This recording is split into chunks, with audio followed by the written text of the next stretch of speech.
Shivaya, Om Namah Shivaya, Om Namah Shivaya, Om Namah Shivaya, Namah Shivaya, Om Namah Shivaya, Om Namah Shivaya, Om Namah Shivaya, Namah Shivaya, Om Namah Shivaya, Om Namah Shivaya, Om Namah Shivaya, Om Namah Shivaya, Om Namah Shivaya, Om Namah Shivaya,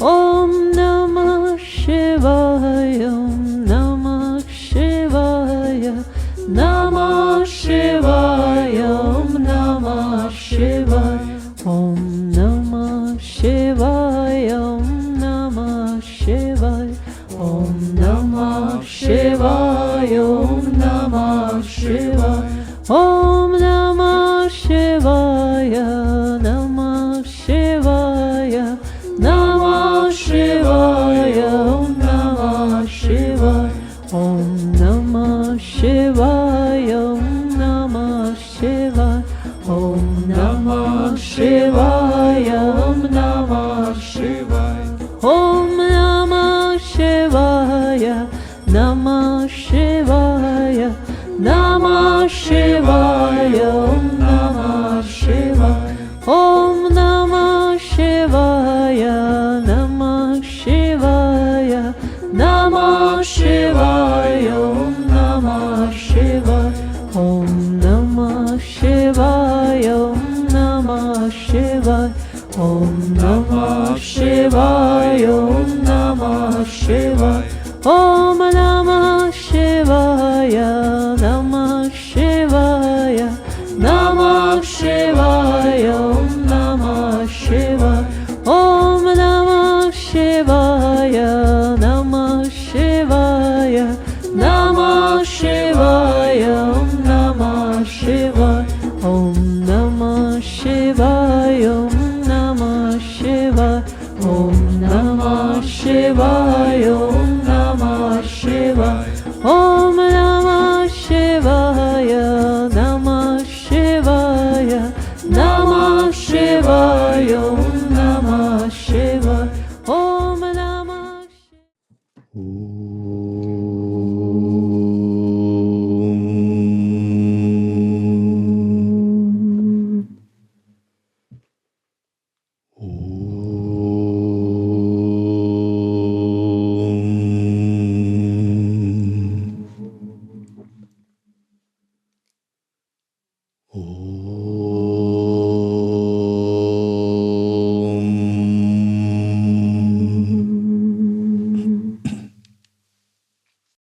This text was written by the great saint of our tradition, one of the pillars and founders of Advaita Vedanta, Sri Adi Shankaracharya, Shivananda Lahari. It is dedicated to Shiva. This is a prayer, a hymn of worship by Sri Adi Shankaracharya dedicated to Shiva. Worship to Shiva and Parvati, the embodiment of all perfections, whose heads are crowned with the crescent moon. Such union is a mutual reward for both, the fruit of their intense tapasya.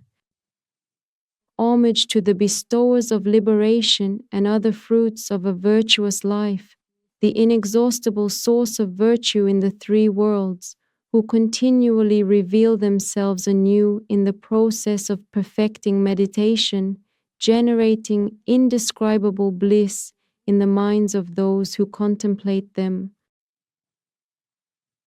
O Shambhu, giver of happiness to the whole world, this stream of unearthly bliss draws all its glory from the river of your holiness.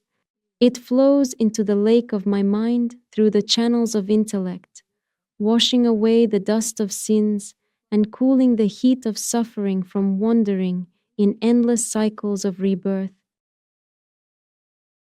I contemplate in my heart the Supreme God, the auspicious Shiva, the Three-Eyed One, the light of existence, who is known through the Vedas, who shines in the hearts of beings, the destroyer of the three cities, the foremost among all, he who majestically bears the great jata of tangled hair and is adorned with a garland of writhing serpents, in whose hand the deer frolics, who is full of compassion and mercy toward all, Lord of all beings, support of pure consciousness, indivisible from the Divine Mother, great God of all gods, clothed in worldly garments.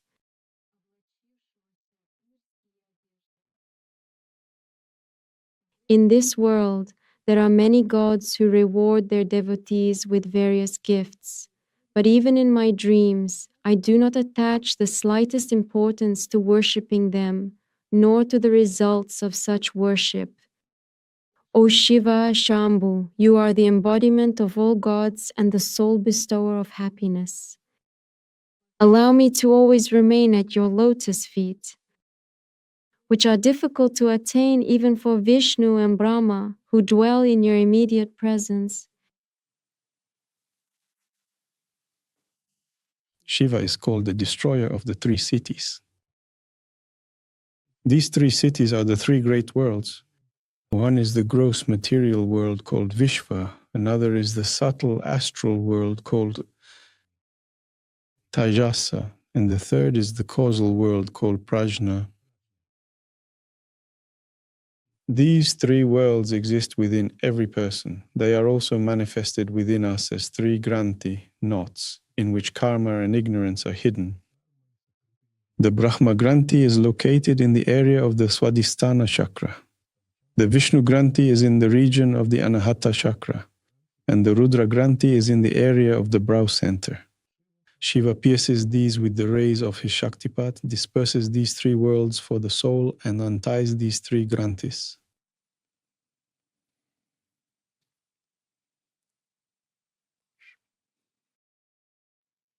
I am not an expert in laws and various sciences, of ancient myths and the sacred texts of the Vedas, medicine and astrology, hymns of praise, poetry, music, dance, and buffoonery.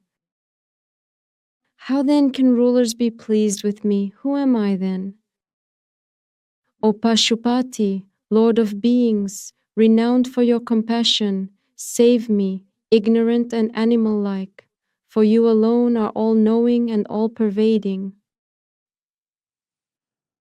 O man who considers himself an intellectual, will a pot, a lump of clay, an atom, smoke, fire, a mountain, cloth, or thread engage in debate in the face of the terrifying visage of death?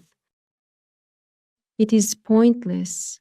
Then why strain your voice in heated arguments? Worship God instead, and you will quickly attain supreme bliss. This is how Sri Shankaracharya addresses Shiva: save me, the ignorant one. Even Sri Shankaracharya himself, if even Sri Shankaracharya, who is himself an avatar of Shiva, one with Brahman the Absolute, whose texts we study as the highest peak of Advaita philosophy, addresses Shiva in this way. Shankara says that we must humble our ego before God. All our achievements are worth nothing before God. We must rely only on God. We must seek salvation only in God. We should not regard our own merits as something worthy of too much great attention.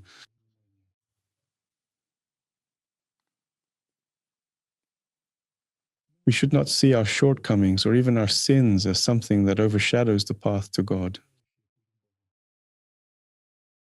We must surrender both, entrusting our whole heart to God. We must call out to Him with humility, with a devoted heart, sincerely casting aside pride and selfishness. Call out to Him day and night. Shiva, save me from samsara. All my hope is in you. Not in money, honor, fame, a good name, high position, status, material wealth, power, good relationships, beautiful landscapes or surroundings.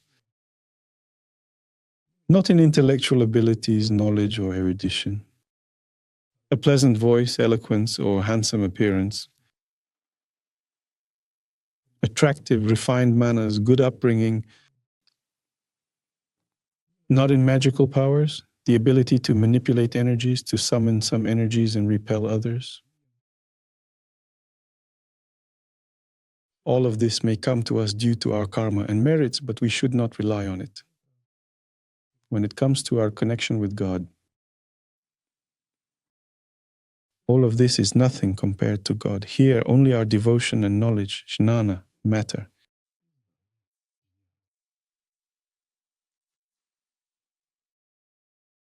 O God, you are the giver of the highest good to all worlds. May my mind be wholly absorbed in thoughts of your lotus feet. May my speech be praise to you, my hands be worship to you, my ears be attuned to holy words about you, my mind be contemplation of you, and my eyes behold the unearthly beauty of your forms. O Mahadeva, great God, you are Pashupati, Lord of all beings, just as mother of pearl is mistakenly taken for silver, glass for a precious gem, water mixed with flour for pure milk, and a mirage in the desert for refreshing water, so too fools blindly worship various beings as God without thought of you. A simple-minded person wandering in search of flowers to offer to you. Heads toward the deep lake, makes his way through the impassable parts of the forest, climbs high into the mountains. Fool, he does not know how to find happiness in his life, offering to you the spouse of Uma, the incomparable lotus of his heart.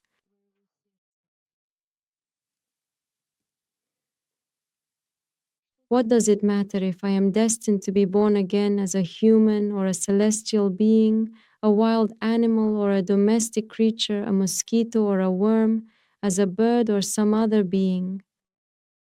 In any case, indeed, my heart will forever beat in the waves of supreme bliss, owing constant remembrance of your divine lotus-like feet. O Shambhu, giver of all blessings, who helps a person on the path of the disciple, the householder, the hermit, the beggar, or one who is beyond these 4 ashrams. O Lord of all beings, the one who entrusts to you the lotus of his heart, you bless him from now on and take care of all his worldly affairs.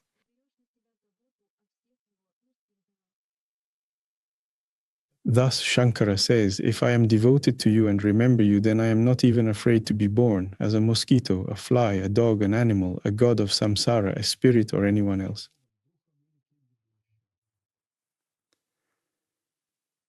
We are all in the flow of births and deaths, of reincarnations, of avagaman, the bhava chakra, as the cycle of cessation.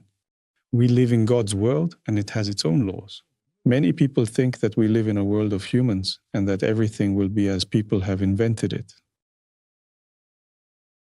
But that's only partly true, just by a few percent. In everything else, the laws of God are at work. Even what people invent is also part of the laws of God. Reincarnation exists. The past and future of lives exist. This world is like an airport. It's always noisy and there are a lot of people there. But you can't enter the airport, then leave and come back 3 days later and see the same people. There will be a completely different crowd. And even if you talk to someone at the airport, made friends, you won't be able to visit that person again and see them there. They will already be somewhere else. That is the nature of this world. And we have had past lives and we will also have future lives. But Shankara says, when you remember the lotus feet of God and abide in the non-dual dimension of clear light, even rebirth is not a problem. Even if you are born as a mosquito, you can actually not be a mosquito, but the transcendent light that chose to play as a mosquito. For the transcendent light of Shiva, there is no rebirth. It is a fiction. A fly, a mosquito, a horse, a dog, a samsaric deity, a human, a spirit, an asura, a being of hell. All these are just forms and names on the surface, but in the depth of every living being shines the light of Shiva.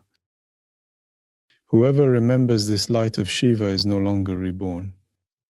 Even when taking on different forms, he does so not as a conditioned soul, but as Shiva himself, as the non-dual light itself. He plays at rebirth, but never actually reincarnates again. Does it matter where a person lives? In a house or a cave? In the open terrain or in the forest?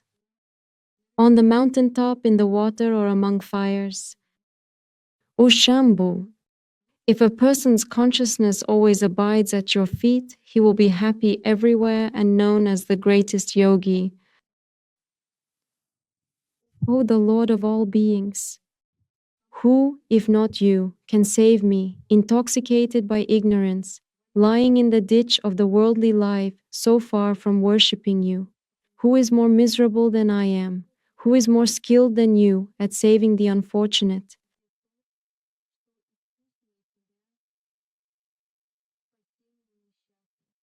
And is there any other refuge in these three worlds besides you? O Pashupati, you are a king, but at the same time you are known as the greatest friend of the unfortunate ones whom I lead. Is there not a similarity between us? O Shiva, blessed God, if that is so, you must forgive all my misdeeds and do everything possible to aid my salvation. Even if it comes with significant difficulties, there is an opportunity everywhere to test our close relationships.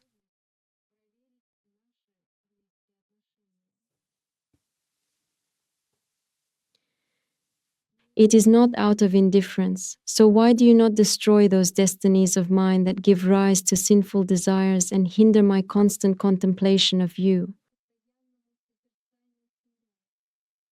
Do not say that you cannot. O Pashupati, was it not you who, with just the tip of your beautifully rounded nail, effortlessly pinched off the sturdy head of Brahma as if it were a mosquito? O gracious Lord, grant Virinchi, Brahma, long life. Spare his remaining 4 heads, for if he had not plunged so many beings of this world into suffering,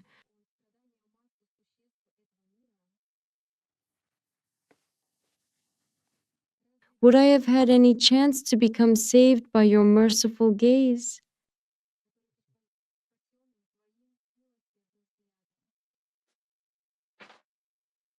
Thus, Sri Shankara says that even deluded, sinful beings are accepted by Shiva. And you can see that in his retinue there are not only kings and exalted gods. His retinue truly includes 9 groups of gods. In addition, his retinue also includes lower spirits, some pishachas, pretas, and everyone is amazed by this. Usually the retinue of the gods is very beautiful, very splendid. But besides gods, Shiva also accepts such beings into his retinue. They do not understand how this can be explained. This can be explained by Shiva's love, because Shiva does not see any pretas. He sees himself in another form. It's as if he says, there is also pure light of non-duality within you. Do not pay attention to your temporary sins, obscurations, and delusions.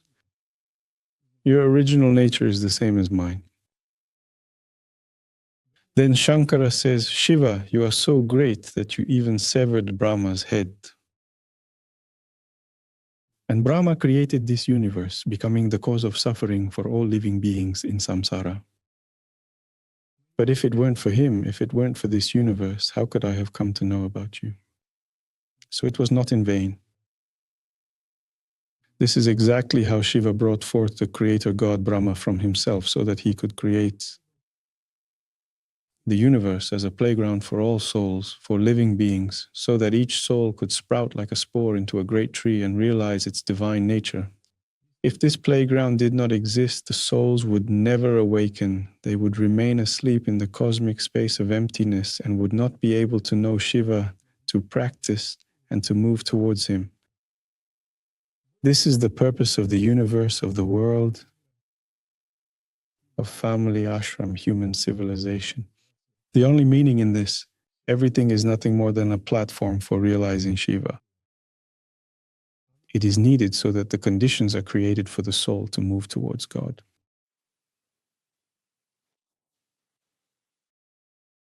O all-pervading Lord, why, even when you are pleased with me, whether because of my righteous deeds or simply out of mercy for me, am I still unable to behold your holy lotus feet?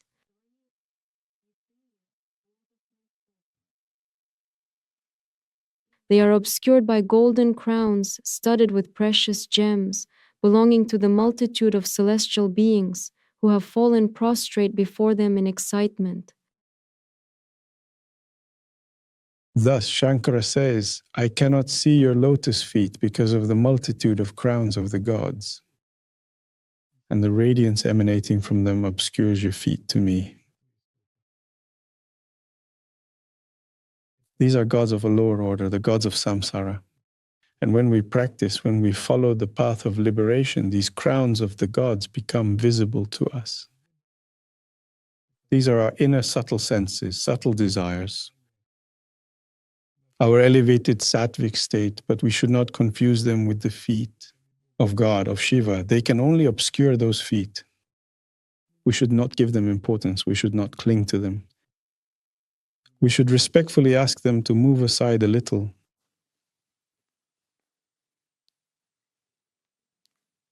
So that his lotus feet become visible. There is a story about how a saint once found himself in a dream in heavens where he saw a huge palace, simply radiant, magnificent, an enormous palace. And with fear, awe, and reverence, he approached this palace and began to pray. Somehow there were gates in this palace, and these gates swung open, and a radiant being wearing a crown came out with many arms. With a thunderous voice it asked, "What are you seeking, my son?" He replied, "O Lord, I have prayed to you for so long, and now I have met you. You are the Lord of all worlds." It said, "Sorry, but I am only the gatekeeper in the palace of God. You need to go further." And he thought, if this is only the gatekeeper, then what must God himself be like? And he went on, entered the palace, and there was the first room. There an even more radiant being appeared, with even more arms, attributes, and a majestic, powerful bhava. And again he fell to the ground. A luxurious hall.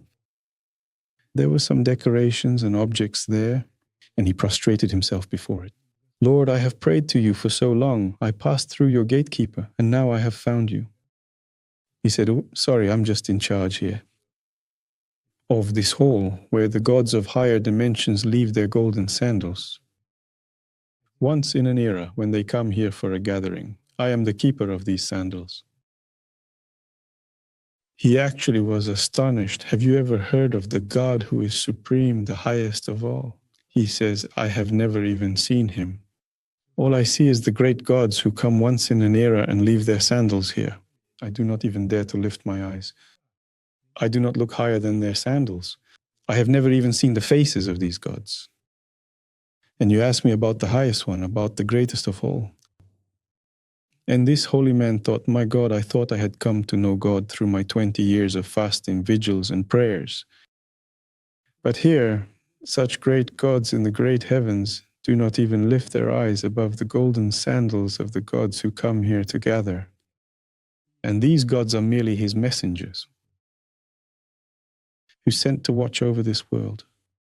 And he, deeply dejected and humbled, returned back to this world, to his body, and began to say with great humility, 'Oh, what a fool I am, what a proud and conceited I am. Lord, forgive me for my pride, for thinking that I had come to know you. From that moment on, when he prayed, there was not a drop of pride or selfishness left in him. He was completely immersed in a state of faith and devotion.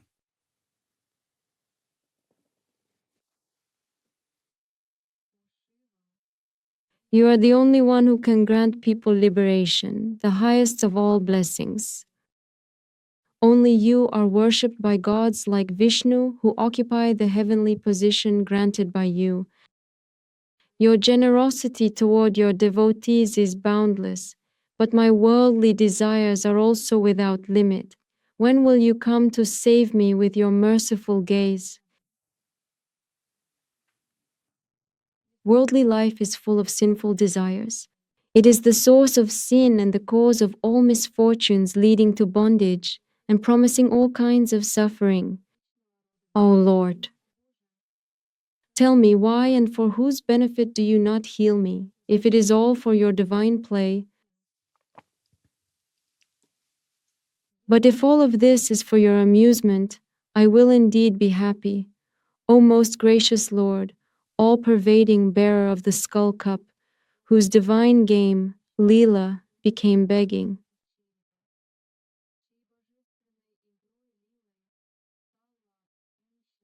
Accept this monkey of my mind as an offering to you.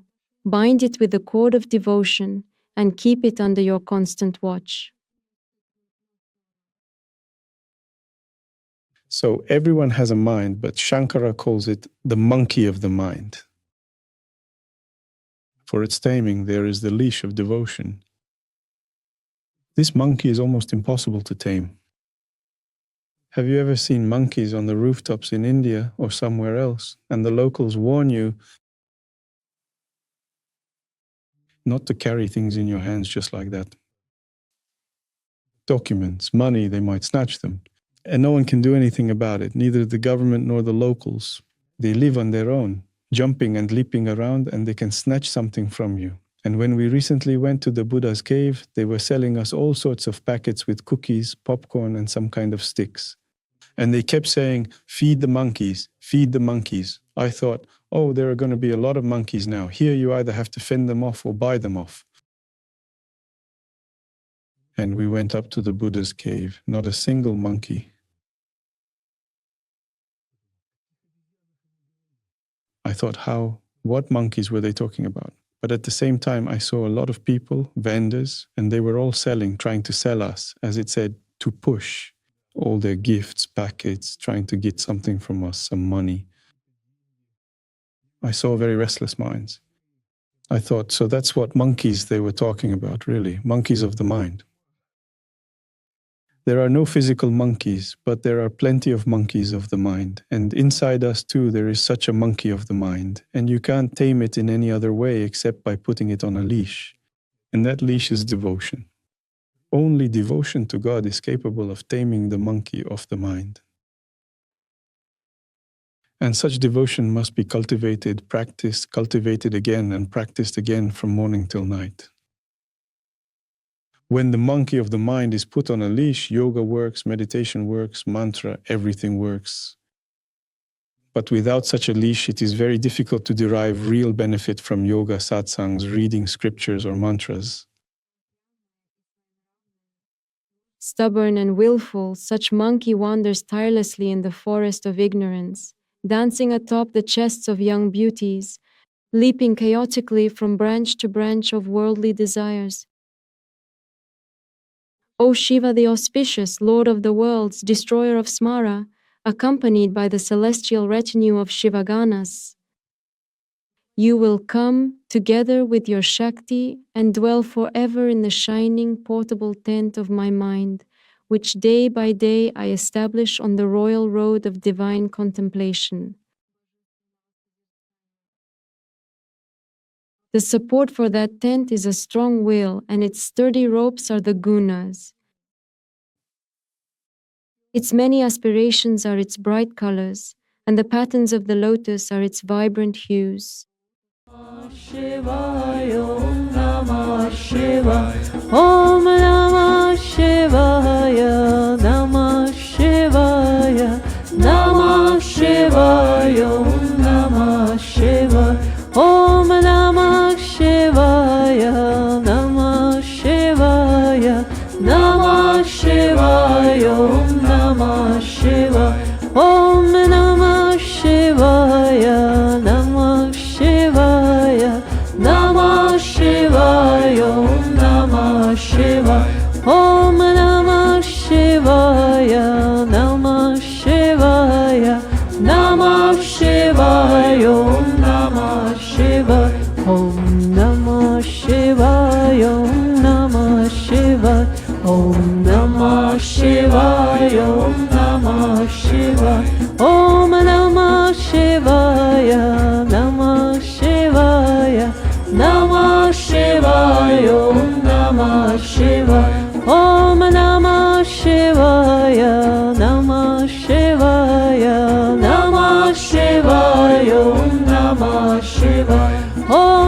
Shivaya, Namah Shivaya, Om Namah Shivaya, Om Namah Shivaya, Om Namah Shivaya, Om Namah Shivaya, Om Namah Shivaya, Om Namah Shivaya, Namah Shivaya, Namah Shivaya, Om Namah Shivaya, Om Namah Shivaya, Namah Shivaya, Namah Shivaya, Om Namah Shivaya, Om Namah Shivaya, Om Namah Shivaya, Om Namah Shivaya, Om Namah Shivaya, Om Namah Shivaya, Namah Shivaya, Namah Shivaya, Om Namah Shivaya, Om Namah Shivaya, Namah Shivaya, Namah Shivaya, Om Namah Shivaya, Om Namah